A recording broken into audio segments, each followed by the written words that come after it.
Hello, hello. Happy Monday. Yeah, it's been over a week. It's been 2 weeks. I was driving home from Florida last time, so had to miss last week. But this weekend, what did we do? Went to the Charlotte FC game. They got a dub. That's good. 3 points to start the season.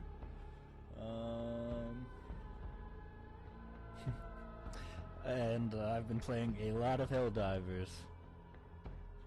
Probably too much. Looks like we left off right before rest. I leave Dakota's apartment as soon as the sun goes down. Yesterday was fun, but I always feel a little nervous when I spend too much time with her. She never lets me escape from being the center of attention. It's exhausting. Yeah, so last time, what did we do? We had like a Tinder date. We went to a club.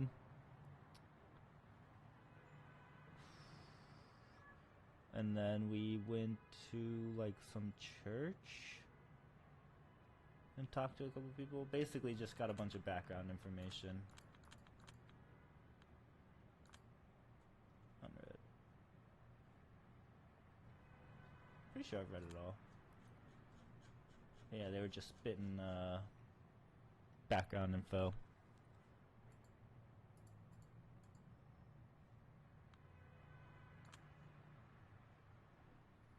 Yesterday was fun, but I always feel a little nervous when I spend too much time with her.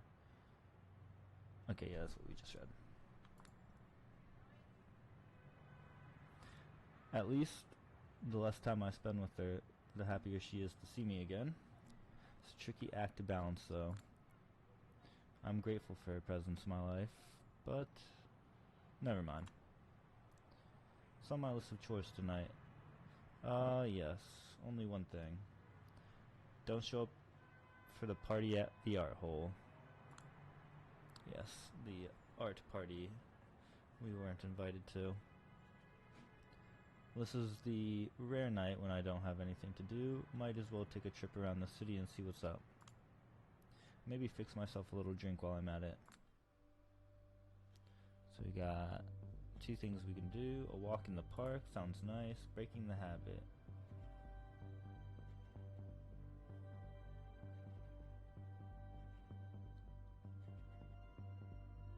This guy looks a little creepy. Looks like Joe from You.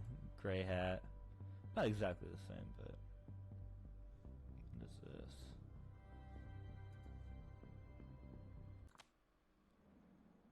Oh, I guess that's the one I picked. I guess that's a selection. Van Cortlandt Park. Funny. I never knew how much I could miss nature until I got stuck in this urban jungle for good. The sight of familiar green surroundings slowly floods my mind with disjointed images. Back from when I just moved to New York City and was still in awe of it. Let's reminisce. I close my eyes, allowing myself to drown in the stream of memories. An elderly couple holding their frail hands in the warmth of the morning sun. An evening gathering of self-important academics, fervently discussing the discoveries no one but them cares about. A bunch of kids chasing an imaginary treasure, joyful, restless, and oblivious to the dangers of the summer's heat wave. A young, perfectly chiseled jogger running along the golf course, 100% graceful in every move he makes, mesmerizing. My eyes snap open, and the spinning kaleidoscope of images fades away. I collect my focus and remember what brought me here. A burning heat reaches my fingers. I flick the butt away and immediately take another cigarette out of the pack before proceeding through the parade ground.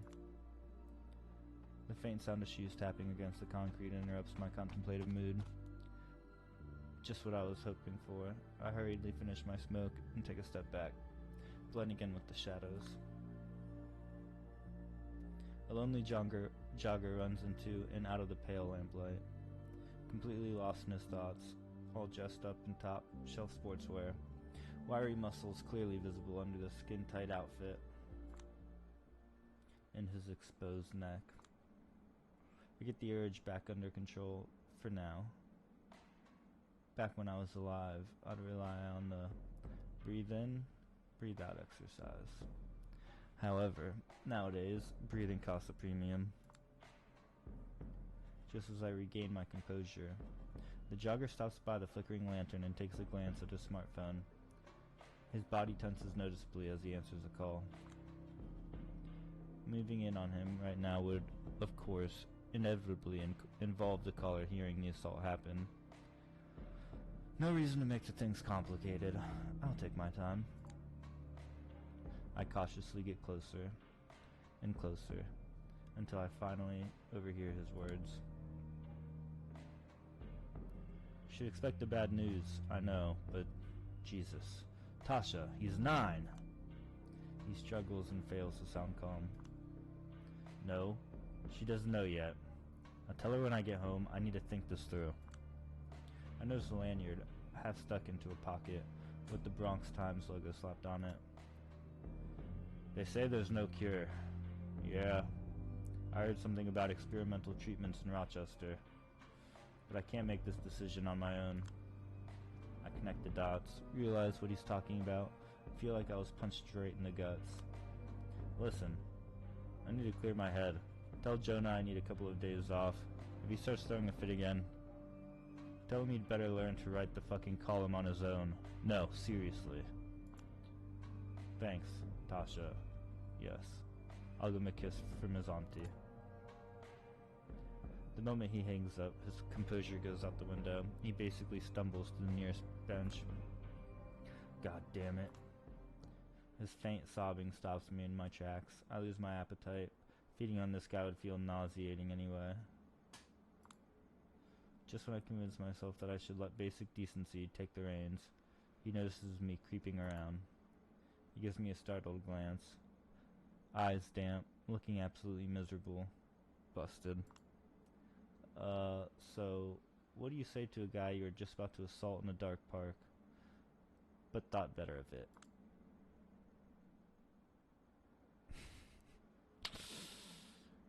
I think that's, the play dumb. Dude, these are both weird. I don't know how late. It's like midnight, right? It's really late. Just listening to this guy's conversation. Oh, it's gonna be fine. Oh, are you a journalist? Yeah, we'll go with the I'm lost, can you help? Suddenly the prospect of engaging him paralyzes me. I spew the first thing that crosses my mind. I think I'm lost. I've been wandering for like an hour, but can't find my way back to the golf house? Spoken like a true damsel in distress, fuck's sake. The man looks at me with suspicion. His eyes are still watery. You got lost in Van Cortlandt alone? In the middle of the night? And sober at that? Yeah, I had to clear my head. My friends told me that a midnight walk across Van Cortlandt Park can be quite cathartic. Friends? Sure. He picks up on that. Well, some friends you have. You sure they weren't trying to pull a prank on you? Let me bring up a map. He shows me his phone. I barely catch a glimpse of a smiling boy's face on the lock screen before it starts glitching out. What the? Fuck, the picture got me leaning in too close. It was fine a minute ago, just my luck. The jogger wrestles with his phone for a while, oblivious to what, or who, to be precise, caused the failure. He gives out a resigned sigh. Whatever. We don't really need it. Follow this path and keep going straight at the edge of the field. There. Turn left the first chance you get, then left again, and past the fountain. Sounds easy enough, thanks. He pockets the temporarily useless phone and gets up from the bench. Don't mention it. I notice a change in his melancholic face. He stands up with his back straight like he has regained some of his lost resolve. He nods and starts running straight back to his problems. I start walking in the opposite direction. Even though I might regret this show of abstinence later, what little remains of my humanity inside, my shriveled heart encourages me to think that letting this guy go was the right thing to do. I need a change of scenery to break out of this mood, and an opportunity to actually get some juice into my veins. Relatively guilt-free if possible. Guess that's enough human interaction for one night. Once more to Big Beat Burger, and to the last fast food joint I'll ever know. I love the usual. The first time I used this line I wasn't sure it would work, but I've gained enough notoriety among the staff that it does. The cashier just smiles, nods, and charges me for one black coffee. I can imagine them instructing newbies. See that emo weirdo? Here's how it is. She always asks for a single cup of coffee, nothing else. She doesn't even drink it. Probably wouldn't take a single sip even if I was still alive. This stuff is just trash. But at least being a buying customer gives me an excuse to sit here for as long as I want to. I wish I could use one of those self-order kiosks to minimize human contact, but touchscreens don't exactly like me. Not too long ago I managed to blue screen 10 of them in a row.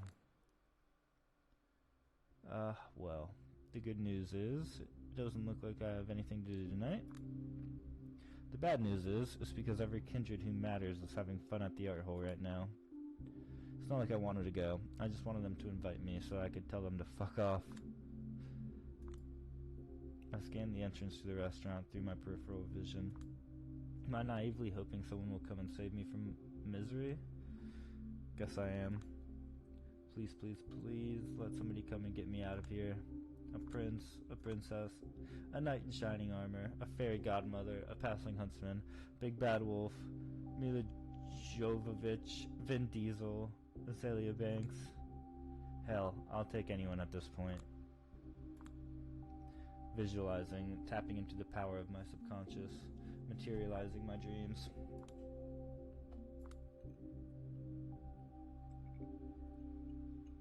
Nope, doesn't work. Looks like you're eternally stuck at being a nobody in the corner of a shitty restaurant. Sweet little Julia. Life's a bitch, and then you don't even die. I pretend to read a book about psychoanalysis I stole from Dakota for a while. Having found it too mentally taxing, I switched to pretending to read a Stephen King book, which I also stole from Dakota. After the terrifying realization that it was written in the last 15 years and therefore contains no amusing drugged-out rants about troubled childhood in Maine, I switched back to looking at the entrance. That party must be so stuffy and trashy and boring. At this point I'm no longer looking for salvation, I'm asking for amusement. But it doesn't come. All I get is boring bozos and normcore clothes. I'm not a fashion guy. What the heck is normcore? I'm probably wearing normcore right now. They walk in, take care of their business without doing anything to amuse me, and walk out. A few minutes after I lose all hope, a tall, elegant man marches in with a spring in his step. He looks around, impatient, irritated. Then, he notices the person he was looking for and reacts with visible relief. He gallantly approaches my table, looks at me, and says, "Oh, Kadir, there you are. Now that's curious. He shouldn't be here." We gotta go with Vin Diesel. Looks like my prayers were answered. Vin goddamn Diesel is here, ready to take me away from this dreadful place in a shining Dodge Charger.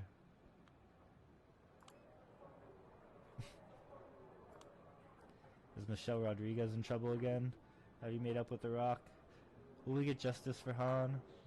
Are we going to a race? Will you teach me how to live my life at a quarter mile at a time? My dumb attempt at self-amusement doesn't faze him at all. He doesn't even roll his eyes, just stares at me blankly. Grab your stuff and get in my car, now. His tone leaves no room for doubt. Something bad has happened. I want to ask what, but whenever he's in his, I will simply ignore all the dumb shit you say mode. I know better than to ask questions. Instead, I silently follow him to the exit. He guides me to his car. I just hope I haven't messed anything up. Again? I don't think I have, but have I?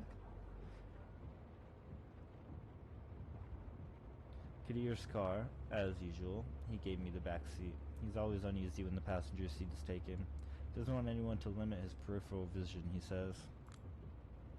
Normally I'd catch him observing me in the rear view mirror, But this time, he's watching the streets, more tense than usual.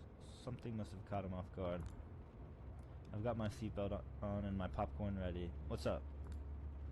The awkward silence feels like it will last forever. Eventually, he finds the right words and speaks up. 6 weeks ago, the prince told me to parlay with the anarchs in the docks, remember? Yeah, and you made me tag along so that I could learn something about politics. As it turned out, politics meant something awfully similar to watching my drunken family shout at each other at a wedding party. There was this man who didn't need to shout to take my blood boil. There was this man. Yeah? The meanest one in the room, their leader. White hair, a monocle, musty clothes. That is not what I think of when I think of anarchs. Okay. With this fucking Polak cunt. Boss Callahan.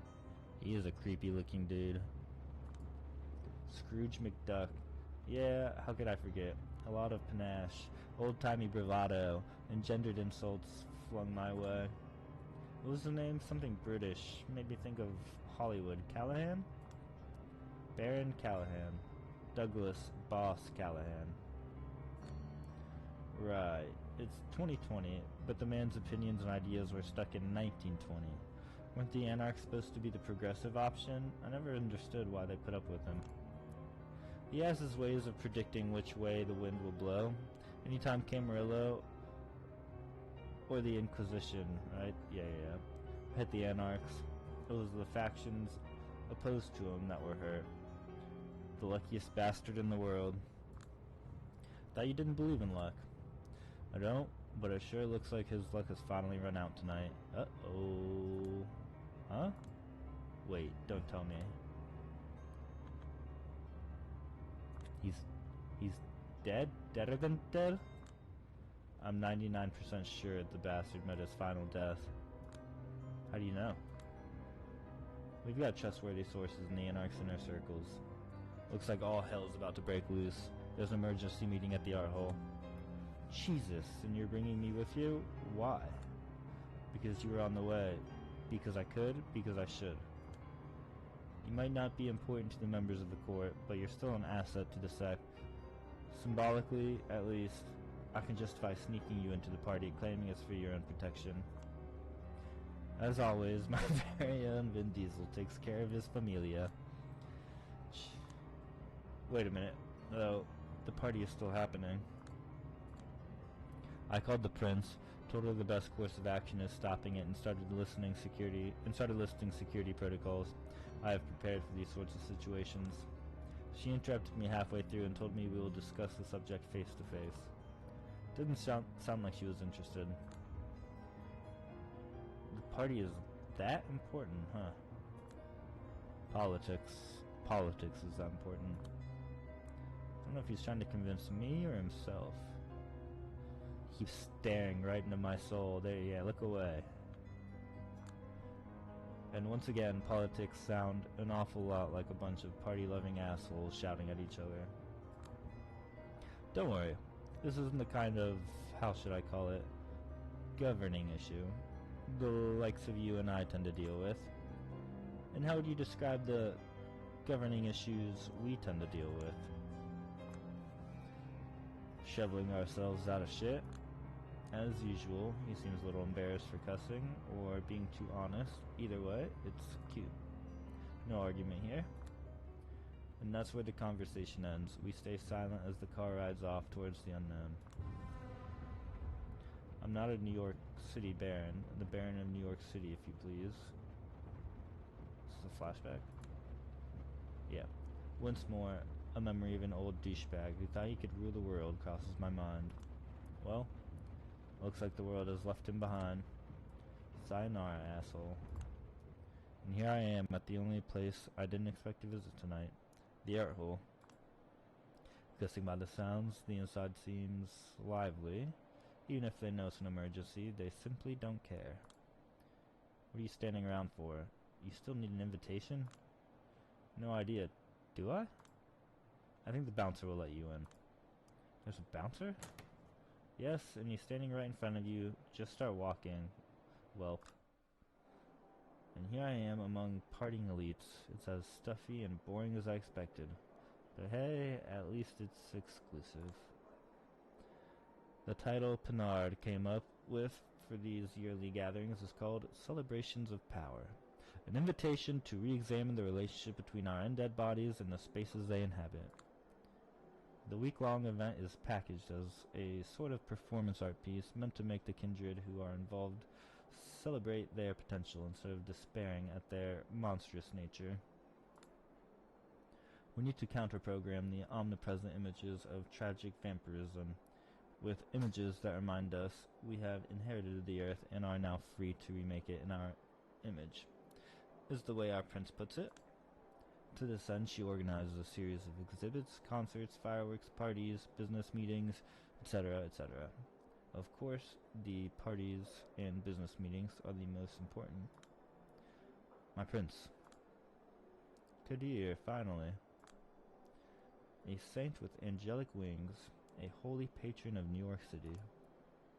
I take a good look around. Half the figures here are dressed like they're attending a mass ball. The other half are religious figures, either demonic or saintly. I have to admit, I don't fully understand the theme here. I know Pinard based it on psycho-magic, a sort of shamanic psychotherapy using the power of art. Simply put, it's a holy mass and unholy mass in equal measures. A set of rituals meant to make the participants wholeheartedly accept both the worst and the best this earth has to offer. Put on this mask, at the very least, you're standing out. It actually fits them very well. Here. I heard the aesthetic basis for these parties is the black mask and the film eyes wide shut. That's one I gotta watch. I've heard of it. Some think this decision means Pinard is tone deaf, but it's quite the contrary. She knows the anarchs are constantly looking for ways to undermine her through her art and rhetoric that point out glaring contradictions in her theoretically benevolent rule. But instead of denying and suppressing aesthetics designed to criticize the elites, she embraces them. Instead of risking a Streisand effect, she effectively defangs the opposition. The resistance becomes a part of the system, and both the Camarilla and the anarchs get the same message. Don't think of it as a pathology. Think of it as the new normal. I'll collect the key advisors. They've already been told to come here. I don't think there's a need for us to hold the meeting in a particularly secluded place. We'll just do it over there. Are you certain? Absolutely. Wait, is that Miss Savinsky I see behind you?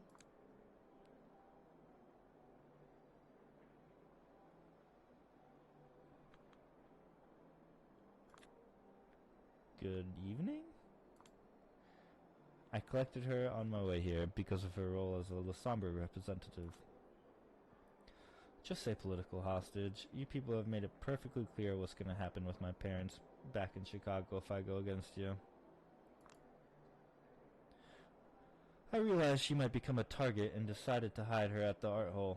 Putting all my eggs in one basket will make my job easier. I will look for a safe place for her to spend the night. Let her stay with you for now, Al-Azma. Time is of the essence. I didn't notice him sneak up on us. Nice get up. Are you absolutely sure? But of course. Everything we say here is going to become an open secret in a matter of minutes. Prince Pinard has already come up with the appropriate messaging. Of course. Oh, wow. My brain. Out of the corner of my eye, I spot an elderly vampire guiding a young, fashionable human girl towards the basement, led like a lamb to the slaughter. Best not to think too deeply about what's going on underneath this place. Before everyone gets here, I'd like to secure the perimeter. Easy now, Esmaya. I hope I'm saying that right. All of the appropriate security protocols for you are already active. Me and the prince have already pulled some strings as well. The situation is mostly under control. Mostly under control? Never let anyone sleep any easier. I know that as the Prince's Sword, you're aching for blood, but you have to accept that, like most weapons known to men, you are most effective hidden in the sheath. Listen here now. Looks like a fascinating philosophical discussion in the making, but sadly I'm forced to interrupt. Prince Penard? All of a sudden Samira appears between the two men. Her calm and collected voice completely changes the atmosphere. As expected for a self-professed protector of the peace. Samira, I hope you're enjoying yourself. To be quite honest, I feel out of place. She nods and smiles at me, probably to signal she takes solace in not being the only person in the room who feels like a fish out of water. Especially now, seeing as I heard this meeting isn't meant for those of greater stature than mine. Nonsense, we have a delicate matter to discuss, one that might require severe judgment down the road. I think you understand why I wish for a child of Hakim to be involved. Of course, what is with that expression on your face, Kadir? He quickly collects himself. Look who's joining us. The High Regent of the Chantry of the Five Boroughs, Lady Aisling Sturbridge, walks up to our group in an outfit I would have never imagined her in, pretending everything is par for the course. Prince Penard, the Sheriff, the Harpy, the Banu Hakim Primogen. Are we still waiting for someone? He's almost here. Shining even more brightly than usual, Ailing. I adore your outfit, Samira. Wish the prince allowed the same amount of effort for me. I, for one, am glad she didn't. I particularly love those horns. Thank you for reminding me. I put them on at the prince's behest, but I believe she's had more than enough fun. No, not yet. Well, this will do for now. But you're not going to get off the hook yet. I paid a costly price to see you like this. Both Kadir's and the prince's voices are strained whenever they attempt humor. Their minds are obviously elsewhere, and it's not a happy place. Arturo, on the other hand, seems calm. We all celebrate our power in different ways, I suppose. Now, what is this about? Just a moment. Over here, Addison. The Camarilla's infamous spokesman approaches, pushed towards us in a wheelchair by his servant. Helene, everyone, I certainly hope this is something important. What a commanding tone, seeing as Pan can't communicate normally. His servant relays his words to us instead, and he's posh and snobby enough to make me believe I'm listening to his master's voice. Carter won't be joining us. He gave me a fair warning. He might not make it tonight. I've messaged him in the details.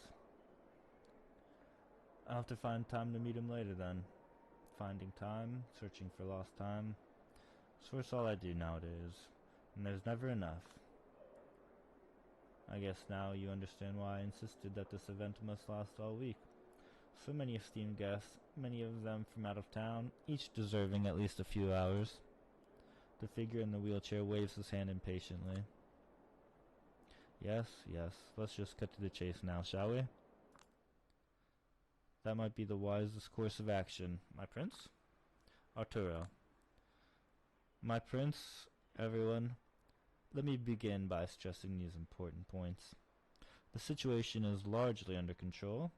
The negotiations are underway. And the situation is more tense than dangerous. We are safe. Let me repeat, we are safe.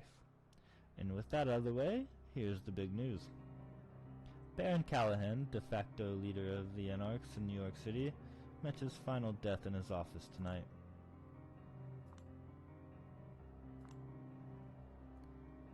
How did you find out? We have a good friend near his office. Their intel is as accurate as it gets. We've also established a negotiation channel with the Anarchs. They gave us all the confirmation we needed. Was our court involved in his destruction? I look at her in disbelief. So does everyone else? Not that thought hasn't passed through my head, but to simply exclaim it like that. Oh, spare me the virtue signaling. I thought we were being transparent here. I don't give a damn if we took care of Callahan or not. I just want to have a clear idea of what I'm dealing with. Yes, a clear answer. I need that too. To my knowledge, none of us present here ordered his destruction, nor did we participate in it. Unless someone wants to confess, it's now or never. Of course, nobody speaks up. Arturo pretends to clear his throat. That's our official position as well. The Camarillo's ruling body had nothing to do with it, and for all intents and purposes, his Anarch contenders had more interest in removing him than we did. That interest is sure to manifest in one way now. His former enemies will prop him up as a martyr for the cause. Yes, which is why we sadly can't just leave the Anarchs to their own devices. As much as we'd like to avoid recognizing their sect in any way, we've offered to assist them in an official investigation. Addison Payne's wrinkled face contorted slightly.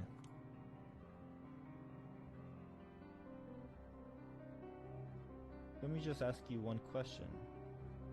Do you realize those curs have no respect for our tradition? What are the traditions?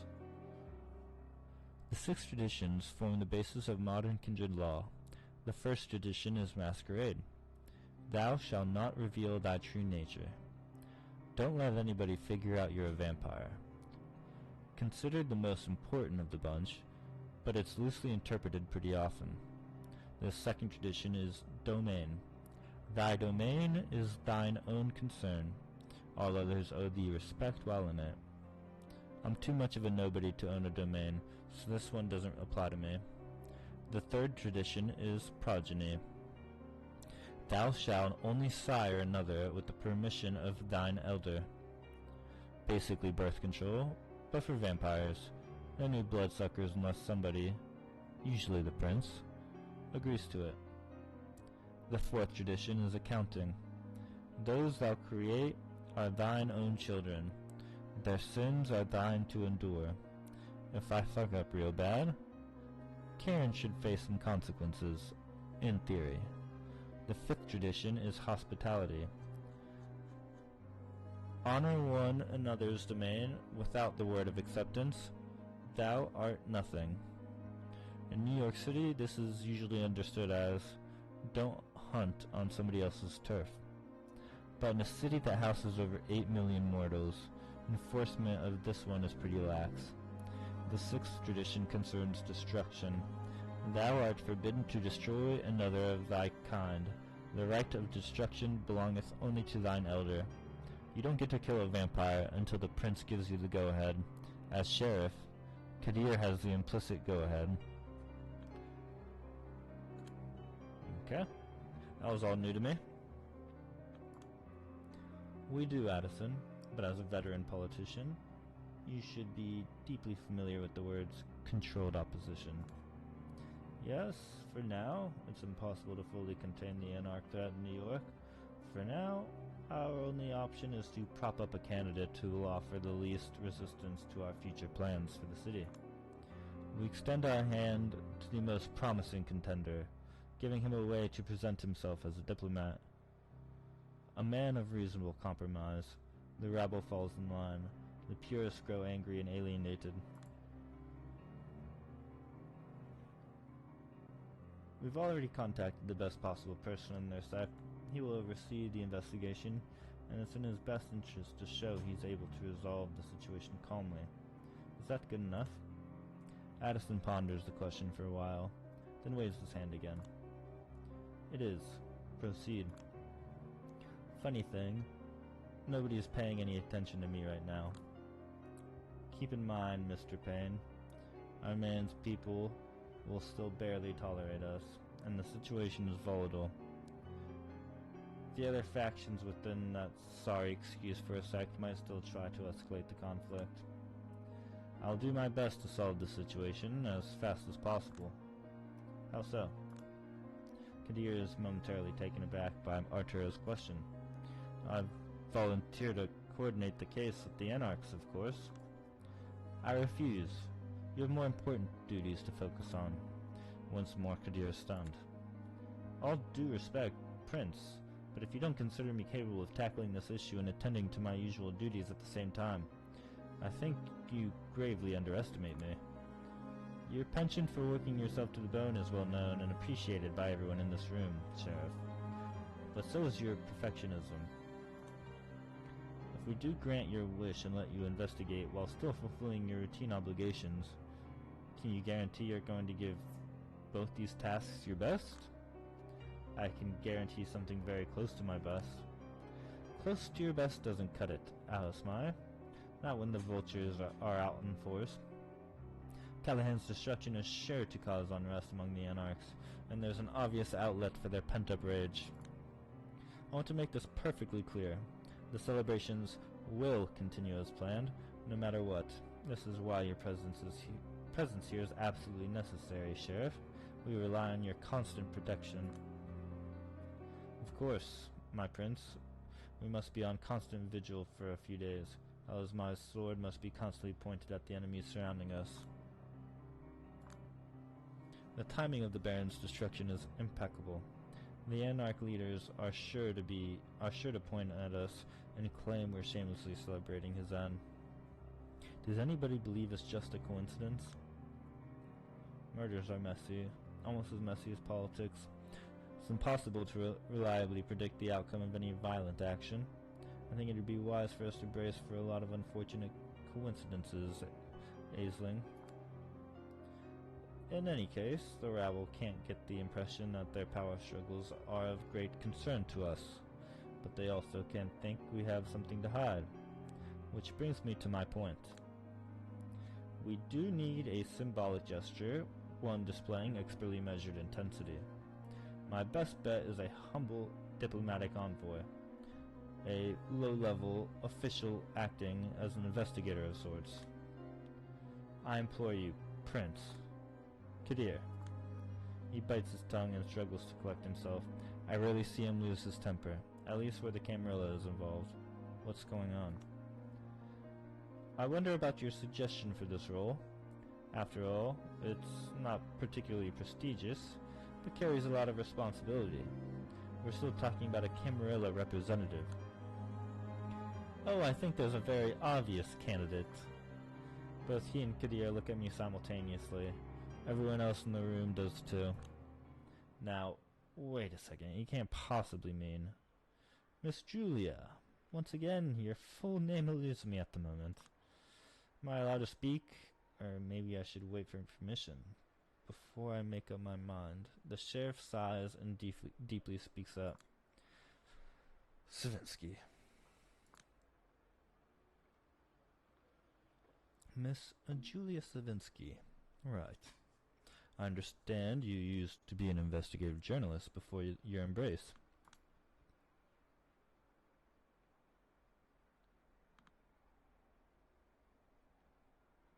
Yeah, that's correct. Among others, the Banu Hakim Primogen insisted that you are worthy of greater privileges and should be given a chance to prove yourself. Samira measures Arturo with suspicion. Yes. Do you still think she's capable? She looks me deep in the eye. I swear she's telepathically trying to tell me, please, please, please don't fuck this up, you dumbass little white girl. Of course. Good. And I'm sure that you, Alazmai, have no problem with your protege embarking on this mission, save for the pain a mother feels when watching her child leave the nest. Whether I do or don't is not particularly important right now, is it? It absolutely is. Pinard's backing of Arturo momently blindsides him.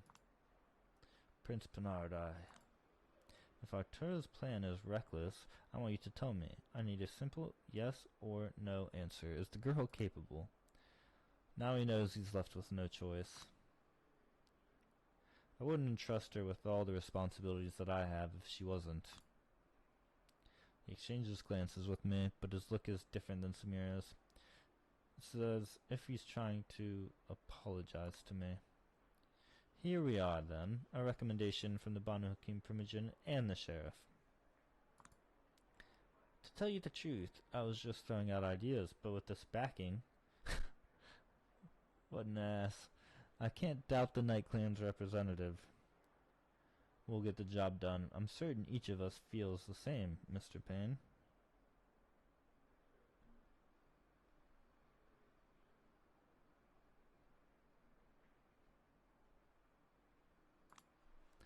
The atmosphere in the room mostly suggests people are glad they don't have to discuss the topic further. A shrug here, an averted gaze there. It is as you say. I will watch the way she handles the situation with great interest.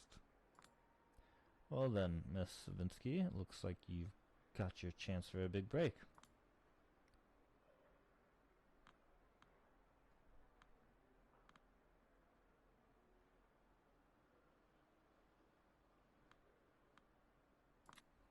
Big break? Doesn't mean much by itself. All I see is big responsibility being placed on my shoulders. What do I stand to gain here exactly? Even though I'd normally jump at the chance to be useful, I play it cool.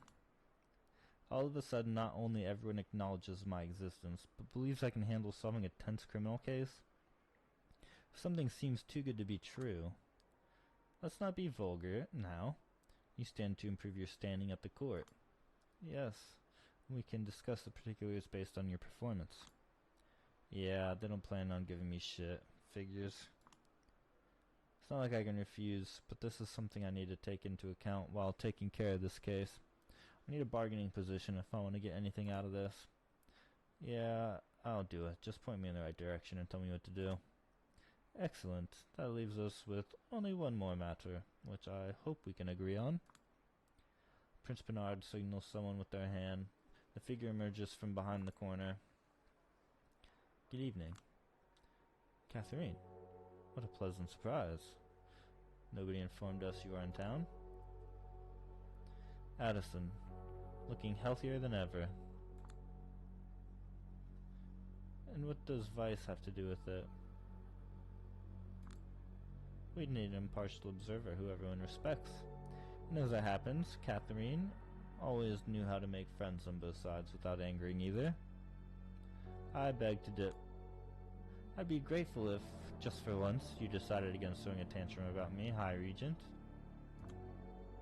A painful grimace crosses Aisling's face, but she is quick to interrupt the taunt as an invitation to a game she can't possibly win. As long as she can prove herself useful to the proceeding in some way. If half of what I heard about her from Mr. van der Weyden is true, she should be able to. And what did poor Carter say about me this time? Nothing specific. One always has to read between the lines with him. But it was mostly envy. Miss Weiss gracefully agreed to mediate between the Anarch representative and the somber representative, ensuring mutual cooperation and mitigating potential conflicts. That felt like a Freudian slip. The somber representative's not Camarilla representative, i.e. someone who can be catapulted from the sect without much damage to the ivory tower if they mess up. Is there a meeting set up? Arturo looks at the clock on the other side of the room. In less than an hour. You'd better hurry then. What the hell? All this is happening so fast. If the situation is indeed under control, I will drive her and oversee the situation. Out of the question. You've got your orders, Sheriff. Attend to those. You fool, the girl needs guidance. And we need yours. Nobody knows what might happen next. Yeah, these two people are so fishy. But it's not as if the Anarchs have a lot of love for you, Alasmai. You're too efficient in your duties for them to tolerate you. Better spare Miss Vinsky having them see you two together. Do you think my guidance of Julia would be lacking, Kadir? I never said that. So, do you have any objections to putting her under my care? He lowers his gaze, but seems reassured. None whatsoever. That's all I needed to hear. We'll be going then. Wasting no time as usual, I see. Have you at least tried the aperitifs? Waiting is an old person's game, Helene. I still feel young. Remember, if there's anything you need help with... Probably not, but I appreciate the thought nevertheless. Have a great night, everyone, and I'll catch up with you later, Addison. I certainly hope you do. And so, we leave in a rush. Funny, considering what she told me about being in a hurry yesterday. Interesting. We're here. She thanks the chauffeur and lets me out of the car into a quiet neighborhood, somewhere in Queens. Seemed like you were in a rush. I couldn't stand the crowd. She's honest, probably performatively so, just to get into my good graces. Well, it's working. And why is that? In my experience, gatherings like those always enable a boring pack mentality. All the familiar lies we tell ourselves to justify lusting for more, repeated ad nauseum.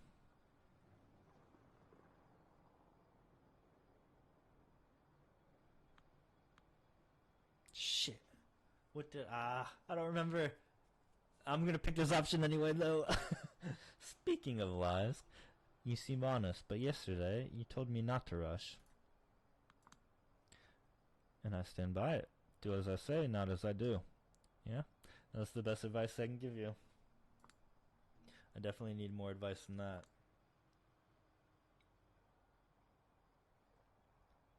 Back at the art hole, you said something about guiding me. But I have zero idea what to do. None whatsoever.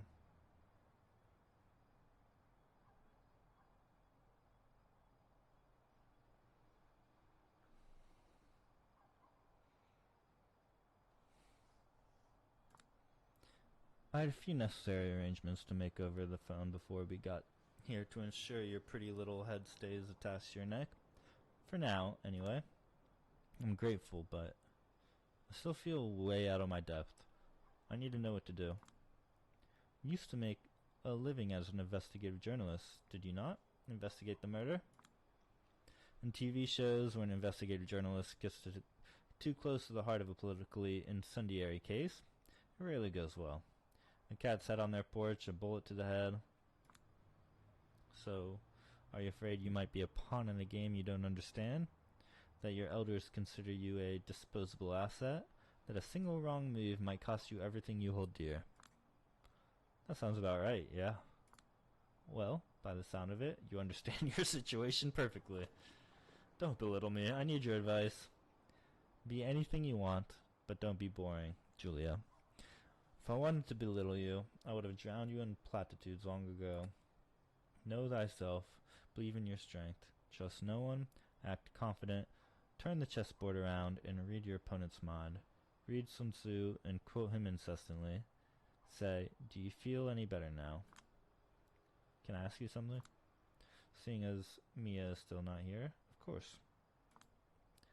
Do you know who killed Baron Callahan? I haven't the slightest idea. Were you emotionally impacted by his death? Not at all. Did you know him? Only passingly. I'm afraid I expected him to perish sooner than later, so I never bothered to improve our relationship. Why are you helping me? Am I? That remains to be seen. What do you mean? You know what? You do not want a painfully honest answer. But I do. She stares me down. Her reverent tone makes it impossible to guess what she's feeling, even more so than the mask. When I look at you, I see someone pitiful, someone whose hunger is purely biological, just an animalistic rush.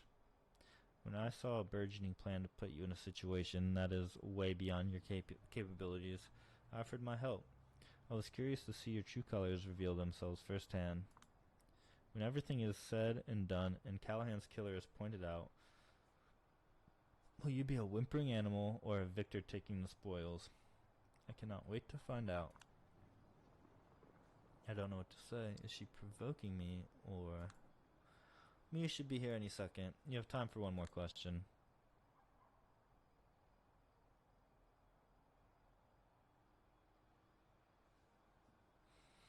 Definitely not who is Mia. We're literally about to meet her. What makes you important? Why do you hide your face? I mean, this could be stupid. So let's just go with it. I hope I'm not being rude, but is there a reason you keep your face hidden? Yes, there is a reason, and yes, you are being rude. Sorry, just curious. I understand, but let's just say I prefer everyone to come up with their own theories. The more theories they'll invent, the less relevant the truth will be. But anyway, here's Mia. Fuck, I didn't get anything out of that. A woman around my age emerges from around the corner of the street.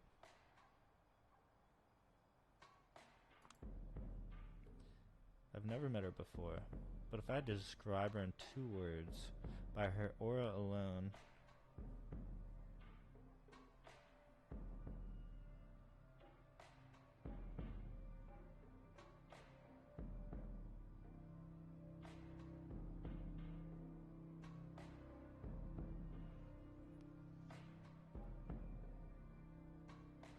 I'd guess those words would be permanently angry, even more so than your average anarch.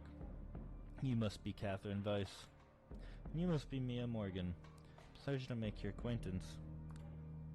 The pleasure's mutual. This your girl? Julia Savinsky, the La Sombra Primogen. The La Sombra representative. I correct her automatically. At this point, it's a habit. Good. If you were a Primogen, I might have tried to kill you here and now.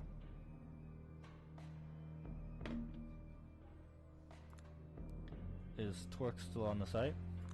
Nah. I told him I'd take it from here. By the end of tonight, he needs to look like a natural candidate for the leader of the New York City Anarchs. It's going to take a lot of driving around in negotiations. How did he react to finding Callahan's remains?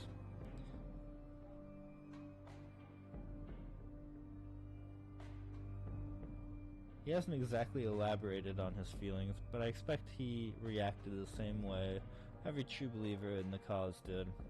It's this complicated mess of all the possible feelings under the moon.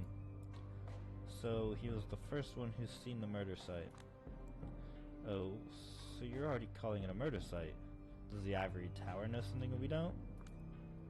It's not the official position, but I expect a lot of them think it's Torque to benefit the most from the boss's death, and it sounds like he's quick to jump on new opportunities. You don't know him. Yes, but I'd love to meet him and ask him some questions, especially if he was the one who found the body. Well, if you're meeting Torque at all, it won't be tonight. He's too busy. I was assigned to investigate. I won't be able to do it properly if I'm not able to question a key witness. I'll arrange for him to see you this week. This week? Aren't the tensions a little too high for delaying an investigation like this? Well, Torque's work is our best shot at making sure they won't get higher. So boo fucking who. I'm his right-hand woman, though. You got any questions, direct them to me. Maybe the 2 of you should just head to Callahan's office. The discussion here does not seem to be going in the right direction, nor in a particularly interesting one. You're not coming? Torque and you are not the only ones who have their work cut out for them tonight. I trust you can take it from here. And Mia, be easy on her. In slightly different circumstances, I expect the 2 of you would have ended up on the same side of the barricades. Uh-huh. Take care. She heads back to her vehicle. Well, follow me. I'll show you this place.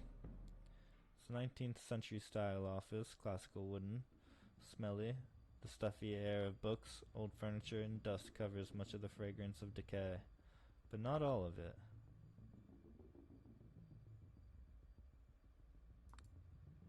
This is the first time I've seen the remains of a vampire who has met his final death. I heard the stories of really old kindred crumbling to dust, but that's an exaggeration. At least, it didn't happen here. When kindred die, time catches up with them. If you ask me right now, I'll probably turn into an ugly, leaky corpse. But Callahan was well over a century old. It's like looking at a dapper mummy. A desiccated body and a heap of musty clothes. All that is left of the mighty boss Douglas Callahan, anarch Baron of New York City, if that's really him. Needless to say, it might be a little hard to establish the time of death or the cause, especially as his garb doesn't have any obvious damage. What a great place to start. You already found anything suspicious? Nothing you don't see in front of you. Uh-huh. This door is the only point of entry to the room, right? Yes, unless you count the windows, but nobody except for Callahan knew how to operate those, and they don't let air or light through. Metal blinders on the windows facing east, the only modern element of the room, sticking out like a sore thumb. They look automated. Was the door open when Torque got here? Well, that's the one suspicious thing. It wasn't. It's as if Callahan locked himself in from the inside. A closed room murder. Huh. There's some glass scattered on the floor. I point at it. Could that be from the window?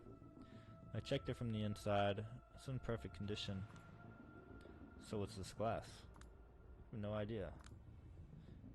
Why does it seem like she has her suspicions, but is remaining uncooperative just because, fuck off Camarilla scum?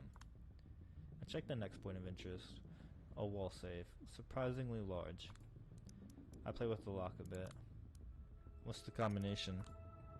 It's Callahan's. What makes you think I know? At least I tried. A desk with nothing but an envelope on it. Nothing inside. I check all the drawers. Every single one has been thoroughly emptied.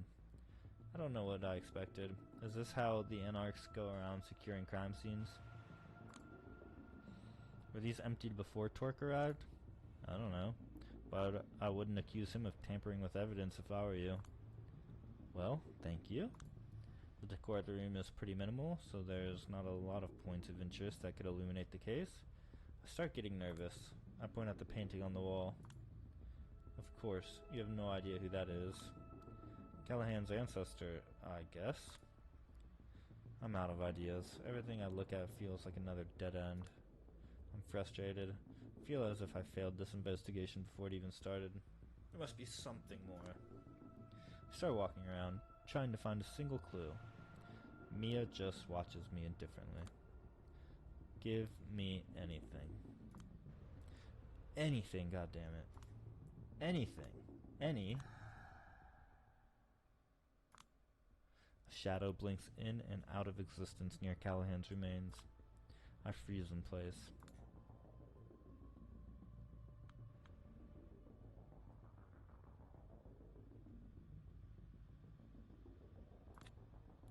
I'm afraid to speak up so that I don't startle whatever or whoever that was. You done here? Doesn't seem like Mia noticed it. Just give me a moment more. She groans under her nose and goes back to messaging someone on her phone. When she does, the shadow appears again. Once again, blink in, blink out. Could something be there? I approach the clothes and start searching them for a clue. Maybe they missed something. Getting desperate, huh? Just being thorough. We've searched the bastard like 3 times. He had nothing of interest on him. How about this? A small card, barely noticeable. Looking a bit like a shopping list. It is shoved deep into an almost invisible hole in the fabric. I take it out and show it to Mia. Huh. You didn't plant that there, did you? No. Did you? Shove off. What's on it?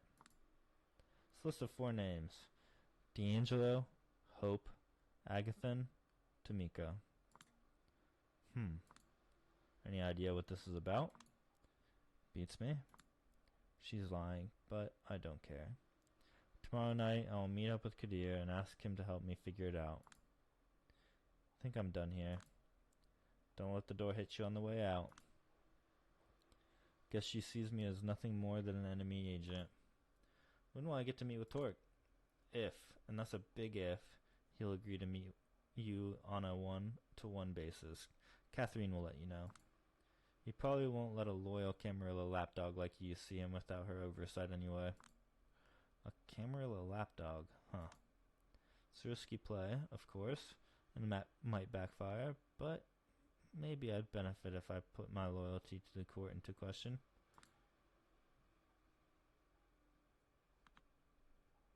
A Camarilla lapdog? I don't think so. Please. Well, aren't you?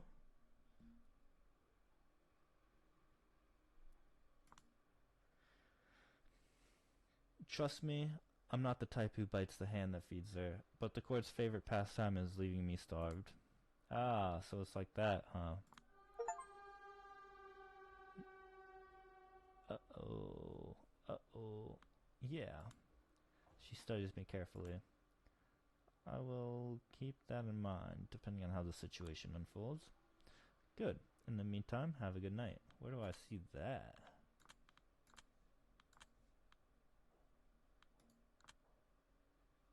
Julia's traits? Loyal only to myself? Uh-oh. Yeah, uh-oh. Good. In the meantime, have a good night. You too. It's getting late, or early depending on how you look at it. Once I leave Callahan's office, I head straight to Dakota's apartment. I try to sneak by to my bedroom, but she's up waiting for me. How was your night? Shit. Tomorrow. What happened? You look like something the cat dragged in. Tomorrow, I promise.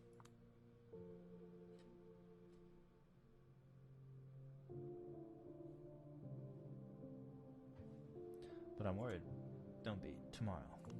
She gives me a concerned look, then closes her eyes, lumps her shoulders, and frowns. Alright? You're the best. I reach my pitch-black room and throw myself on the bed. The responsibilities, the stakes. The way I always feel too slow to react properly in these situations. I don't want to think. I want to turn off my brain. I want to drift into the void. Into the void, into the void, into the void.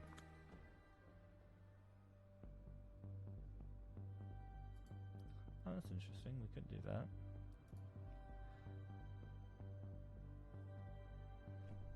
Give me one moment.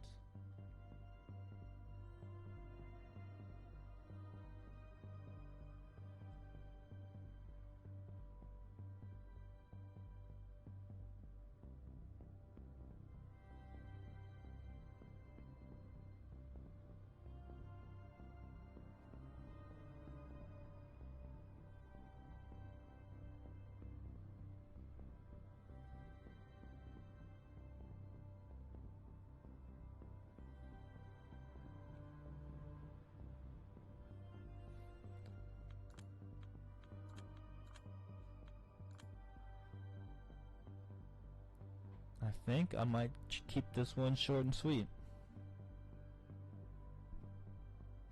But I might have a surprise for you guys.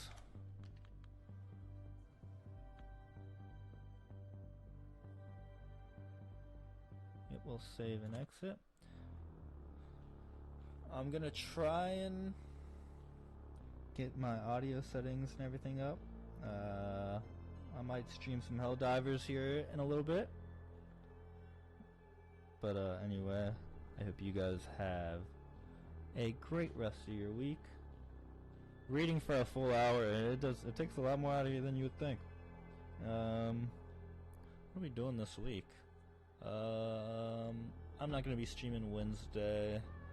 Yeah, it's been too long since I've streamed Wednesday. I do have to get back at it. Saturday, I don't know who's missing.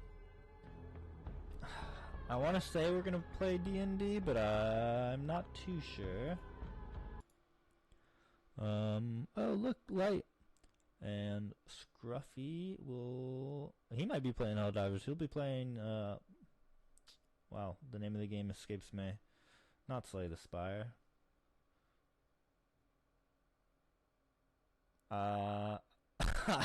I've watched him play it so many times. Anyway, I have a Oh, Amber Alert. Have a great rest of your week, and hopefully we'll see you Saturday. Bye-bye. I might see you later tonight, actually. But anyway, bye-bye in case I don't.